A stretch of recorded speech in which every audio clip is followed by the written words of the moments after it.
그래서 구약 다니엘서 2장에 나타난 신상, 동상과 관련해서 특별히 신약에서 예수님이 어떻게 인자와 관련해서 말씀하셨고 또 사도 바울이 어떻게 그것을 해석했는가 하는 부분들을 말씀해 주셨습니다.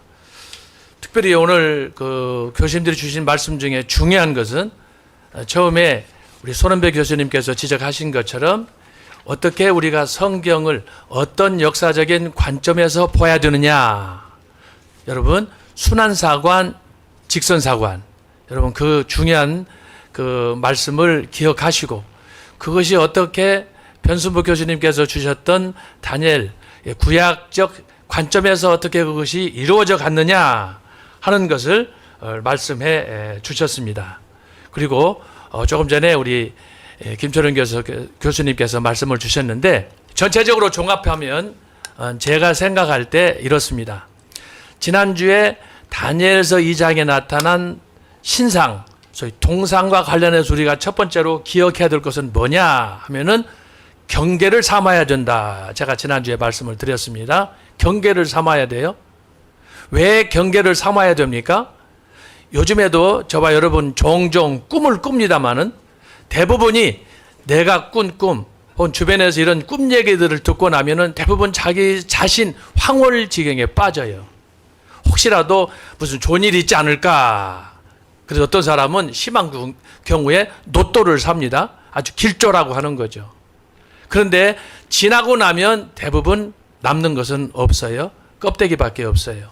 그래서 다니엘서 2장에 나타난 이 신상, 동상과 관련해서 저 목사님께서 집중적으로 지난번 성령의 나타남을 통해서 또 우리 교수님들께서 그 말씀에 기초해서 계속해서 심층적으로 해석하고 분석하고 하시는데 여러분들이 이걸 잘 기억하셔서 내가 꾼 꿈이 얼마나 신빙성이 있는가, 어떻게 그것을 성경 말씀에 비추어서 해석해야 될 것인가 하는 부분들을 잘 이해하셔서 제가 지난주에 말씀한 것처럼 경계를 삼아야 된다. 자기 자신이 경험하고 꾼 꿈에 대해서 그것을 절대화시키는 그런 어리석은 행동을 하지 않도록 조심해야 되겠다라고 하는 것이고, 제가 지난주에 말씀드렸던 두 번째 메시지가 뭐였습니까? 이 신상을 통해서 우리가 알아야 될 것은 하나님을 어떻게 진실된 마음으로 예배할 수 있는가, 하나님이 어떻게 나의 삶의 중심이 될 수 있는가. 손은배 교수님께서 말씀하신 것처럼 어떻게 그 하나님이 알파와 오메가로 역사의 주관자로 통치자로 내 삶 속에 자리할 수 있는가 하는 부분이었습니다. 오늘 교수님들께 주신 말씀을 제가 들으면서 이렇게 정리를 해 보았습니다. 첫 번째는 뭐냐? 동상, 신상에 나타난 느부갓네살의 소위 꿈은 저와 여러분에게 역발상이라는 획기적인 우리 인간의 생각이 아닌 하나님의 관점에서 성경을 해석해야 된다. 그것이 꿈이든 이상이든 모든 것을 하나님의 중심적인 관점에서 봐야 된다. 그러려면은 역발상을 해야 된다. 라는 말씀으로 제가 여러분에게 말씀을 드립니다. 이 말이 무슨 말이냐? 자, 다니엘서 2장 한번 보겠습니다. 다니엘서 2장 32절, 33절입니다. 자, 이 말씀은 뭐냐 그러면 느부갓네살이 꿈을 꾸었는데 당사자인 느부갓네살은 기억하지 못했어요. 그런데 친구들과 더불어 기도한 후에 다니엘이 꿈의 정체를 알았습니다. 그러면서 느부갓네살 왕에 불려가서 그의 앞에서 왕이여 당신이 꾼 꿈은 이렇습니다 라고 하면서 31절, 32절, 34절 쭉 설명하시는데, 자 32절 보겠습니다. 그 우상의 머리는 정금이요, 가슴과 팔들은 은이요, 배와 넓적다리는 노시요, 그 종아리는 철이요, 그 발은 얼마는 철이요 얼마는 진흙이었나이다 이렇게 말씀했어요. 그런데 중요한 것이 뭐냐? 34절입니다. 또 왕이 보신즉 사람의 손으로 하지 아니하고 뜨인 돌이 신상의 철과 진흙에 발을 쪄서 부숴뜨리매 이렇게 말씀했어요. 여러분, 느부갓네살이 본 환상은 금, 은, 동, 철 그리고 진흙으로 구성이 되어 있어요. 여러분 여기 주목해야 됩니다. 이것은 우리에게 뭘 가르쳐 주느냐?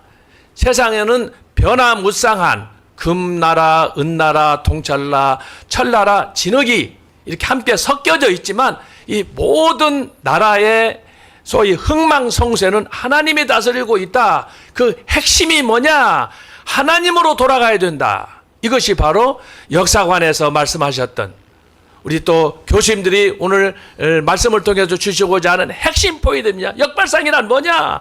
하나님이 나의 주관, 하나님이 역사의 심판자라고 하는 것을 되새길 수 있는 그런 중요한 메시지가 오늘 교수님들의 말씀 속에, 특별히 정광 목사님의 설교 속에 묻어 있다. 이것을 기억하는 것이 매우 중요하다라고 하는 것입니다. 역사는 순환합니다. 때때로 순환합니다만은 그 역사의 순환은 손은미 교수님께서 말씀하신 것처럼 시작으로부터, 태초로부터 종말로, 하나님의 창조 사역으로부터 새 예루살렘으로 가는 소위 직선적인 역사관 속에서 일부 순환적으로 나타나는 것 뿐이에요. 그것은 뭡니까? 바로 하나님께서 당신의 창조하신 그 역사 세계를 다스리시는 방식이에요. 그렇기 때문에 때때로 봄, 여름, 가을, 겨울이 반복되어 나타나요. 그럼에도 불구하고 성경이 가르쳐주는 그 역사관이란 그 매년 반복되는 듯한 사시사철의 변화 속에서 우리의 역사는 종말을 향해서 간다고 하는 거예요. 이것이 바로 제가 여러분에게 오늘 드리고 싶은 역발상이에요. 일반적으로 우리가 경험하고 알고 있는 것을 초월해서 하나님이 저와 여러분에게 주시고자 하는 메시지가 뭔가 이것을 확실하게 붙잡아야 된다라고 하는 거예요. 그런 의미에서 우리가 성경 한번 읽어보겠어요. 종종 우리가 꿈을 꾸고 허망한 그런 그 착각에 빠질 때가 있는데 신명기 13장 1절로 5절입니다. 자, 이게 보면 저와 여러분이 어떻게 이 세상을 살아가야 되느냐, 꿈을 꿀 때 어떤 자세로 꿈을 꿔야 되느냐, 여기 잘 나타나 있어요. 자, 신명기 13장 1절입니다. 너희 중에 선지자나 꿈꾸는 자가 일어나서 이적과 기사를 내게 보이고 내게 말하기를 내가 본래 알지 못하던 다른 신들을 우리가 쫓아 섬기자 하며 이적과 기사가 그 말대로 이룰지라도, 굉장히 중요한 거예요. 때때로 착각에 빠질 수 있어요. 그 말대로 이룰지라도. 그러나 너는 그 선지자나 꿈꾸는 자의 말을 청종하지 말라. 이는 너희 하나님 여호와께서 너희가 마음을 다하고 성품을 다하여 너희 하나님 여호와를 사랑하는 여부를 알려 하사 너희를 시험하심이니라. 굉장히 중요한 말씀이에요. 그러므로 너는 그 선지자나 너희는 너희 하나님 여호와를 순종하며 그를 경외하며 그 명령을 지키며 그 목소리를 청종하며 그를 섬기며 그에게 부종하고 13장 5절입니다. 그 선지자나 꿈꾸는 자는 죽이라. 이는 그가 너희를 애굽 땅에서 인도하여 내시며 종되었던 집에서 속량하여 주하신 너희 하나님 여호와를 배반케 하려 하며 너희 하나님 여호와께서 내게 행하라 명하신 도에서 너를 꿰어내려고 말하였음이라. 너는 이같이 하여 너희 중에서 악을 제할지니라. 굉장히 중요한 메시지예요. 혹 우리 주변에서 뭐 기도를 많이 하네, 금식을 많이 하네, 뭐 기적을 일으키네, 이런 사람들이 오늘 신명기 13장 1절로 5절에서 주시는 모세의 마지막 경고의 메시지를 잘 받아야 될 줄로 믿습니다. 결국은 역발상이에요. 내 생각, 내 경험으로 할 것이 아니라 하나님께서 나에게 주시는 그분의 메시지, 영적인 음성, 하나님의 말씀으로 돌아가야 올바로 우리가 바른 신앙생활을 할 수 있다라고 하는 것을 제가 말씀을 드리는 겁니다. 자, 그러고 나서 우리가 생각할 것이 뭐냐? 성경을 해석할 때 성경을 전체로, 아까 다니엘서 2장에서 다니엘이 해석한 꿈을 봤을 때 금, 은, 동, 철, 흙으로 구성이 되어 있어요. 우리가 살아가는 이 세상이란 뭐냐? 이걸 통해서 제가 조명해 봤을 때 이 세상의 역사는 뭐냐? 아담 이후 지금까지 부조화 속에서 지금까지 진행되어 왔습니다. 금, 은, 동, 철은 뭡니까? 금속을 상징하는 거예요. 금속인데 이 금속이 어떤 특징이 있느냐? 여러분, 다니엘서 2장에 나타난 이 금속을 보면은 전부가 부조화입니다. 조화가 이루어지지 않아요. 그렇기 때문에 한 세대가 가면 한 세대가 다시 오는 거예요. 이것이 역사의 반복이에요. 그 반복 속에서 우리가 추구해야 될 것이 뭐냐? 제가 역발상 말씀했잖아요. 그 역발상은 본래 하나님이 창조하실 때 가졌던 그분의 나라, 그분이 꿈꾸시는 나라, 그곳으로 돌아가는 거예요. 그래서 바벨론이 망하고, 여러분 도표 한번 떼어주세요. 자, 도표를 보시면, 자, 금, 은, 노는 동이에요. 구리예요. 금은 동, 철, 흙으로 나타났는데 그 옆에 가운데 보면 자, 나라가 나타납니다. 바벨론, 메데 페르시아, 헬라, 로마예요. 이게 예수님 당시까지 있었던 구약의 다니엘의 예언이 성취된 그런 과정 아닙니까? 자, 이걸 보면 우리가 뭘 할 수 있습니까? 단순하게 금은 동철로 봤을 때는 부조화예요. 제가 말씀했어요. 그런데 가운데 나타난 이것을 영적으로 해석했을 때 바벨론, 메데 페르시아, 헬라, 로마인데 이건 뭡니까? 역사적인 진행 과정을 보여준 거예요.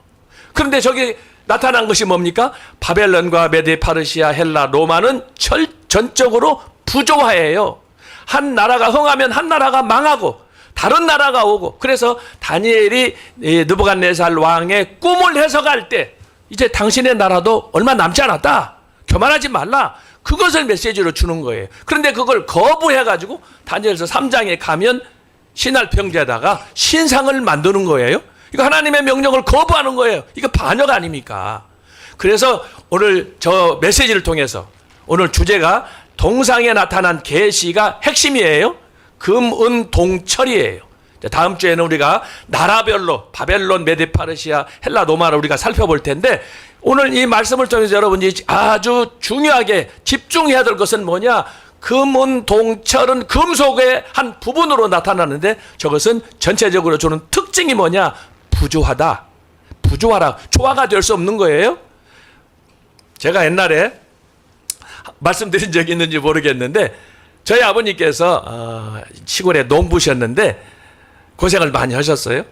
제가 이제 고등학교를 졸업하고 대학을 진학을 해야 되는데 낙방을 했어요. 그러니까 아버님이 너무너무 실망을 많이 해가지고, 야 이놈아, 너 얼굴도 보기 싫다. 마침 서울에 저의 내사촌 삼촌이 계셨는데 종로 3가에서 금은방 세공 기술 그걸 하셨단 말이죠. 그러니까 아버님이 저에게, 야 이놈아, 당장 서울로 올라가거라. 그 삼촌한테 가서 기술 배워가지고 돈이나 많이 벌어라. 그래가지고 졸업하는 날, 그날 밤 완행열차 타고, 호남선 완행열차를 타고 새벽 5시에 용산에 떨어져가지고 삼촌 집에 가서 거하는데 처음으로 객지 생활 해봤어요. 그때부터 한 1년 동안 삼촌 밑에서 시다발이 하면서 기술 배우면서 그야말로 공돌이 이 신세가 얼마나 처량한지를 제가 그때 경험을 했는데, 그때 세공 기술을 배우면서 그곳에 가서 보니까 날마다 만지는 것이 금은, 백금, 이런 금속을 만지는 거예요. 그걸로 하마로 망치로 때려가면서 연단해가지고 이제 우리가 여러분들이 잘 아시는 금은 반지, 백금 반지, 뭐 돌 반지 이런 걸 만드는 거예요. 제가 그러고 나서 몇십 년 있다가 다니엘서를 읽는데 여기 보니까 금은 동철이 나오는 거예요. 저한테는 익숙한 거예요. 제가 세공 기술을 배우면서 그곳에서 늘 만지면서 주물럭거렸던 것이 금은 백금이었으니까. 그런데 다니엘서를 보니까 이게 나오는데 그걸 딱 보는 순간에, 야 이건 금속 중에 금속인데, 재밌는 건 보세요. 여러분, 금은 동철로 갈수록 값이 비싼 데서부터 싼 데로 내려가는 거예요. 아주 이것이 에리한 통찰이에요. 제가 세공 기술자가 됐기 때문에 그런 관점에서 보는 거예요. 금은 동철로 갈 때 값이 비싼 것부터 점차 낮은 걸로 가는데, 또 재밌는 건 뭐냐? 강도가 낮은 데서 강한 데로 가는 거예요. 그런데 값이 없어요. 야, 제가 그걸 이렇게 터득하면서, 그걸 배우면서, 야, 어떻게 이런 부조화가 있을까? 금과 은은요, 놋과 철하고 섞이면 터져버려요. 강도가 맞지 않아. 녹는 그 정점이 다르기 때문에 철은 보통 1500도, 2000도 막 올라간단 말이죠. 근데 금은 900도, 1000도라니까. 그래서 섞어지면은 금 자체, 은 자체가 견디지를 못해가지고 그냥 폭발해가지고 아무것도 안 되는 거예요. 그래서 여기에서 보면은 여러분, 제가 좀 여담같이 말씀을 드립니다만은 이 금속 쪽에 금은, 동, 철, 흙은 비싼 데서부터 아래로 내려간다. 그리고 재밌는 것은 뭐냐? 금은, 동, 철은 절대 서로 섞일 수 없는 부조화가 연계 안에 내포되어 있다. 이것이 뭐냐? 하나님이 느부갓네살을 통해서 보여주신 장차 이루어질 그분의 세계를 우리에게 보여주신 것인데, 마지막이 뭡니까? 하늘에서 손으로 만들지 않은 큰 돌이 저것을 박살내버린다는 거죠. 이것이 뭐냐? 우리가 하나님의 창조 사역으로 돌아가야만이, 하나님의 주권을 인정하고 돌아가야만이 우리의 본래 형상을 회복함으로 인해서 하나님의 뜻을 이룰 수 있다라고 하는 것을 제가 깨닫게 된 것입니다. 그래서 오늘 조금 길어졌습니다만은 제가 두 가지로 정리합니다. 하나는 뭐예요? 역발상을 해야 된다. 내 생각으로 우리 경험으로 살려고 하면 안 되고, 하나님이 본래 창조 때 우리에게 주셨던 그 형상을 회복하려고 하는 이런 열정의 역발상이 필요하다. 두 번째는 뭐예요? 금은 동철을 통해서 하나님께서 느부갓네살을 통해서 보여지는 저 금속의 변이, 저것은 뭐냐? 철저하게 부조하다. 그러므로 한 시대가 영원할 수 없다. 금의 시대가 지나면 은의 시대가 오고, 은의 시대가 지나면 동의 시대가 오고, 철의 시대가 오고, 이것이 하나님의 말씀 다니엘을 통해서 이루어진 역사적인 그대로 성취된 말씀이 되겠습니다. 그래서 여러분들이 오늘 제가 드리고자 하는 얘기는 정말 우리가 어떻게 살든 하나님을 나의 주인을 모시고 하나님의 형상을 회복하려고 하는 그런 믿음의 사람으로 거듭나야만이 우리가 온전한 하나님의 사람으로서 성취할 수 있고, 이 말씀 느부갓네살이 봤던 저 금은 동철을 통해서 혹시라도 우리의 삶이 저런 삶으로 변화되면은 결국은 패망한다. 하늘로부터 큰 돌이 결국은 느부갓네살이 꿈꿨던 저 바벨론을 멸망시키고 다음 세대가 이어지는 것처럼 우리의 삶도 마찬가지다. 그래서 저와 여러분은 저 말씀을 통해서 오늘 동상의 계시를 통해서 하나님이 궁극적으로 원하셨던 그 계시의 의미가 뭔고 무엇인지, 목적이 무엇인지를 알아서 메시아의 시대, 장차 메시아 예수 그리스도께서 오셔서 역사를 완성하실 텐데, 오늘 그래서 교수님께서 주셨던, 손원배 교수님 주신 말씀, 변선복 교수님이 주신 말씀, 또 김철원 교수님께서 주신 말씀을 여러분들이 잘 의미심장하게 이걸 되새기면서 오늘 주신 그 말씀들이 너무나 압축되어 있어요. 그래서 여러분들이 그걸 풀어서 잘 해석하시고, 그래서 제가 여러분에게 오늘 마지막 결론으로 말씀을 드렸습니다. 역발상입니다. 하나님의 형상을 회복하려고 하는 믿음의 회귀, 그것이 곧 장차 예수님이 이 말씀대로 오셔서 역사를 이루실 새 예루살렘으로 돌아가는 것, 그것이 바로 정광 목사님이 다니엘서를 해석하신 바로 의미가 거기에 있고, 오늘 교수님들께 주신 말씀의 의미가 여기에 함축되어 있다고 봅니다. 그래서 오늘은 이렇게 해서 우리 교수님들의 신학자 토크를 마치고 다음 주에 계속해서 다니엘서에 나타난 소위 동상의 비밀에 대해서 세 번째 시간으로 우리가 나가도록 하겠습니다. 여러분 지금까지 시청해 주셔서 너무나 감사합니다.